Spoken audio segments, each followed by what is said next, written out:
السلام علیکم ورحمۃ اللہ وبرکاتہ۔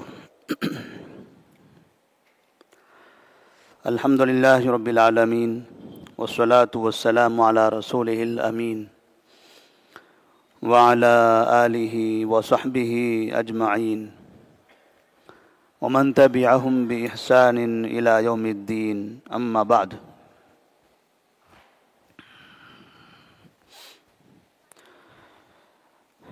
نبی کریم صلی اللہ علیہ وسلم کی سیرت کے اس سلسلے دروس میں آج کے درس کا عنوان ہوگا غزوہ ذات الرقاع۔ آپ صلی اللہ علیہ وسلم غزوہ خیبر سے سن 7 ہجری میں جو وہاں پر یہودیوں کے خلاف آپ نے کارروائی کی تھی اس سے فارغ ہو گئے، تو مدینہ آنے کے بعد آپ صلی اللہ علیہ وسلم کو اس بات کی اطلاع ملی کہ نجد کے علاقے میں جو بدو قومیں رہتی ہیں، ان قوموں نے آپس میں مل کر مدینہ پر حملہ کرنے کا پلان بنایا ہے۔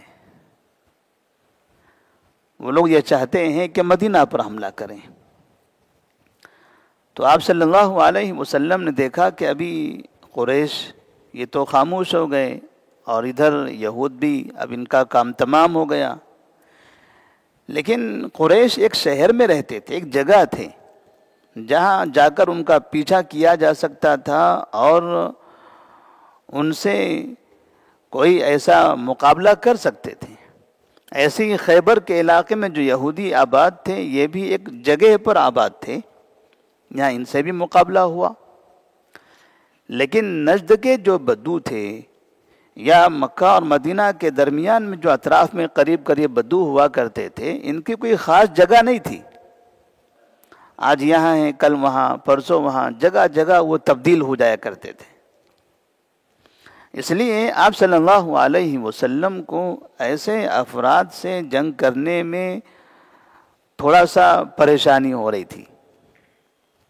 پھر بھی آپ صلی اللہ علیہ وسلم نے سوچا کہ ان سے جنگ تو نہیں، یہ ادھر ادھر بھاگتے چلے جائیں گے، جب ان کے مقام پر جائیں گے تو معلوم پڑا کہ سب کے سب غائب ہو گئے۔ تو آپ نے سوچا کہ کم سے کم ان کے اوپر ایک رعب ڈال دینا چاہیے اپنی قوت کا، تاکہ کبھی بھی یہ مدینہ پر کارروائی کرنے، مدینہ پر حملہ کرنے کی کوشش نہ کر سکیں۔ اور یہ بدو وہ افراد تھے جو وقتاً فوقتاً مدینہ کے قریب میں آ کر کبھی جانوروں کو اٹھا لے جاتے، کبھی چرواہوں کو نقصان پہنچا کر چلے جاتے تھے۔ اس طرح جب موقع ملتا مسلمانوں کو چھیڑتے اور بھاگ جاتے۔ تو آپ صلی اللہ علیہ وسلم نے سوچا کہ اب خیبر سے فراغت کے بعد ان بدوؤں کا حساب لیا جائے۔ تقریباً 700 افراد کی ایک جماعت کے ساتھ آپ صلی اللہ علیہ وسلم نجد کے ان بدوؤں کی طرف نکل پڑے۔ وہاں پر بنو ثعلبہ اور بنو محارب نامی 2 قبیلے تھے جن کے پاس قوت تھی، اور انہی لوگوں نے مدینہ کے خلاف کارروائی کرنے کی کوشش کی تھی۔ تو آپ صلی اللہ علیہ وسلم ادھر پہنچے ہیں۔ مقام نخل ایک جگہ ہے کہ تقریباً مدینہ سے نکلنے کے بعد 2 دن کا سفر طے ہو جانے کے بعد مقام نخل پر آپ پہنچے ہیں۔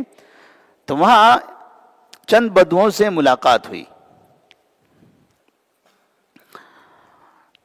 انہوں نے چاہا کہ مسلمانوں کا مقابلہ کریں، لیکن ان کے لیے ممکن نہیں تھا، تو سب کے سب وہاں سے فرار ہو گئے۔ آپ صلی اللہ علیہ وسلم نے اس جگہ پر جانے کے بعد صلاۃ الخوف ادا فرمائی تھی۔ جو صلاۃ الخوف، خوف کی نماز جو 2 رکعت پڑھی جاتی ہے، تو یہ نماز آپ نے مقام نخل میں ادا کی تھی، اس لیے کہ آپ صلی اللہ علیہ وسلم کو، صحابہ رضی اللہ تعالیٰ عنہم کو یہ خدشہ تھا کہ یہ بدو جو یہاں سے ادھر ادھر بھاگے ہوئے ہیں، کہیں ایسا نہ ہو کہ کہیں سے یہ ہمارے اوپر حملہ کرنے کے لیے راستہ تلاش کر رہے ہوں۔ اگر ہم نماز کے حالت میں چلے جائیں گے، انہیں یہ معلوم ہو جائے گا کہ یہ سب نماز میں ہیں، تو کہیں سے آ کر ہم پر حملہ بول دیں گے۔ اس لیے آپ صلی اللہ علیہ وسلم نے وہاں پر نماز پڑھنے والوں کی دو جماعتیں بنائی۔ آدھے افراد وہ دشمن کی طرف دیکھتے رہتے تھے اور چوکنا رہتے تھے، اور آدھے افراد نبی صلی اللہ علیہ وسلم کے پیچھے نماز پڑھتے تھے۔ اس طرح سے صلاۃ الخوف کا واقعہ وہاں پر پیش آیا تھا۔ پھر آپ صلی اللہ علیہ وسلم وہاں سے نکل پڑتے ہیں۔ راستے میں کچھ ایسے واقعات پیش آتے ہیں جن واقعات کی بنا پر غزوہ ذات الرقاع کو غزوۃ الاعاجیب کہا جاتا ہے۔ عاجب کا مطلب عجیب و غریب واقعات والی غزوہ، یعنی ایسی جنگ جس میں کئی طرح کے عجیب و غریب واقعات پیش آئے تھے۔ تو مسلمان جب اس غزوے کے لیے جا رہے تھے، سخت گرمی کا موسم تھا، دھوپ پڑ رہی تھی اور سواریوں کی تعداد کم تھی۔ ابو موسیٰ اشعری رضی اللہ تعالیٰ عنہ فرماتے ہیں کہ خرجنا مع رسول اللہ صلی اللہ علیہ وسلم وَنَحْنُ سِتَّةُ نَفَرٍ بَيْنَنَا بَعِيرٌ نَعْتَقِبُهُ، کہ ہم لوگ جب سفر کر رہے تھے نبی کے ساتھ، تو آپ صلی اللہ علیہ وسلم کے ساتھ میں جاتے ہوئے ہم 6 لوگوں کا گروپ بنائے ہوئے تھے، اور 6 لوگوں کے بیچ میں ایک سواری ہوتی تھی۔ اس سواری پر باری باری سوار ہوتے تھے، یعنی مسافرین سوار زیادہ تھے اور سواری کم تھی، اور گرما کا موسم تھا، دھوپ لگ رہی تھی، جس کی وجہ سے کثرت سے چلنے کی بنا پر پیروں میں چھالے پڑ گئے تھے، یہاں تک کہ وہ کہتے ہیں کہ میرے ناخن تک گرنے لگ گئے، پیروں کی ایسی حالت ہو گئی تھی۔ تو پیروں کی حفاظت کے لیے ہم نے کپڑوں کی پٹیاں پیروں پر باندھنا شروع کر دی، اسی لیے اس غزوہ کو غزوہ ذات الرقاع کہتے ہیں۔ رقاع کا معنی ہوتا ہے کپڑوں کی پٹیاں، کہ صحابہ رضی اللہ تعالیٰ عنہم اس سفر میں راہ چلتے ہوئے پیروں میں جو تکلیف ہوئی اور پیر پھٹنے لگے، پیروں میں چھالے آنے لگے، تو اس تکلیف سے محفوظ کرنے کے لیے انہوں نے پٹیاں باندھی تھی۔ اس درمیان میں ایک واقعہ پیش آتا ہے۔ جابر رضی اللہ تعالیٰ عنہ فرماتے ہیں کہ جب ہم لوگ سفر کر رہے تھے، نجد کے علاقے میں جا رہے تھے، تو اس درمیان ہم دیکھتے تھے کہ جہاں درخت ہوتے تھے، سایہ ہوتا تھا، وہاں جا کر قیام کرتے تھے، کیونکہ گرمی سخت تھی۔ تو ایسے ہی ایک جگہ پر ہم نے قیام کرنے کا ارادہ کر لیا۔ نبی کریم صلی اللہ علیہ وسلم کے لیے ایک درخت سایہ دار دیکھا گیا اور وہاں پر آپ کو آرام کے لیے رکھا گیا۔ آپ وہاں آرام کرنے لگے، اور صحابہ رضی اللہ تعالیٰ عنہم ادھر ادھر گھوم کر جہاں جہاں درخت ہوتا تھا وہاں جا کر وہ لوگ بھی آرام کر گئے۔ کہتے ہیں کہ تمام کے تمام صحابہ اپنی اپنی جگہ آرام کر رہے تھے، تھکے ہوئے تھے، کہ اچانک غورث بن حارث نامی شخص وہاں پہنچ جاتا ہے، اور نبی کریم صلی اللہ علیہ وسلم کے قریب پہنچ کر آپ کی وہ تلوار جو درخت پر لٹکی ہوئی تھی اسے اتار لیتا ہے، اور کہتا ہے مَن یمنعک منی اتخافنی۔ جب تلوار ہاتھ میں آ گئی اس کے، اور پھر دیکھا کہ نبی صلی اللہ علیہ وسلم کی آنکھیں کھل گئی ہیں، تو یہ تلوار دکھا کر پوچھنے لگا اتخافنی، تم مجھ سے ڈر رہے ہو؟ تو آپ نے فرمایا لا، میں نہیں ڈر رہا ہوں۔ کہا اب بتاؤ من یمنعک منی، اب تمہیں مجھ سے کون بچائے گا؟ آپ کے ساتھ یہاں کوئی نہیں ہے، سب ادھر ادھر ہیں۔ من یمنعک منی، تمہیں مجھ سے کون بچائے گا؟ تو آپ صلی اللہ علیہ وسلم نے دیکھا کہ آدمی غلط ارادے سے آیا ہوا نظر آ رہا ہے، لیکن آپ مطمئن رہتے ہیں، اطمینان سے جواب دیتے ہیں اللہ، مجھے اللہ بچائے گا۔ کہتے ہیں کہ اس اطمینان کو دیکھ کر، یہ جواب سن کر اس کے ہاتھ کانپنے لگے اور اس کے ہاتھوں سے تلوار گر گئی۔ پھر نبی صلی اللہ علیہ وسلم نے وہ تلوار اٹھائی اور پھر اس سے پوچھا من یمنعک منی، اب تم بتاؤ، اب تلوار تو میرے ہاتھ میں ہے، اب تم بتاؤ تمہیں کون بچائے گا؟ تو وہ شخص کہتا ہے کن خیر آخذ، احسان کیجئے میرے اوپر، معاف کر دیجئے مجھے۔ تھوڑی ہی دیر میں اس طرح سے اس شخص کی حالت ایسے تبدیل ہو گئی۔